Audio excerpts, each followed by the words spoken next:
بسم اللہ الرحمن الرحیم۔ بے نمازی کی نحوست۔ ایک مرتبہ حضرت عیسیٰ علیہ السلام کا گزر ایک ایسی بستی سے ہوا جس میں نہایت سرسبز و شاداب اشجار لہرا رہے تھے اور صاف اور ستھرے پانی کے چشمے ابل رہے تھے۔ بستی والوں نے حضرت عیسیٰ علیہ السلام کی انتہائی عظمت و تعظیم کی اور حضرت عیسیٰ علیہ السلام کو اس بستی کے رہنے والوں کے حسن عبادت سے تعجب ہوا، کس طرح شوق اور محبت سے عبادت کرتے ہیں۔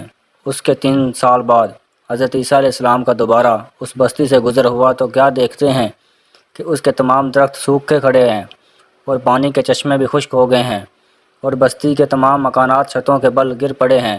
اب اس بستی کا یہ حال دیکھ کر حضرت عیسیٰ علیہ السلام میں انتہائی حیرت ہوئی، تو اللہ تعالیٰ نے وحی کے ذریعے ان کو مطلع کیا کہ اے عیسیٰ علیہ السلام، اس بستی کے اجڑنے کی وجہ یہ ہے کہ ایک مرتبہ یہاں سے کسی بے نمازی کا گزر ہوا جس نے بستی کے ایک چشمے سے منہ دھو لیا، جس کا نتیجہ یہ ہوا کہ بستی کے تمام چشمے خشک ہو گئے، درخت سوکھ گئے اور مکانات ویران و تباہ ہو گئے۔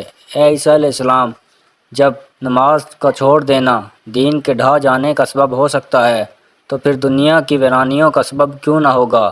اللہ تعالیٰ سے دعا ہے کہ وہ ہمیں 5 وقت نماز باجماعت ادا کرنے کی توفیق عطا فرمائے، آمین۔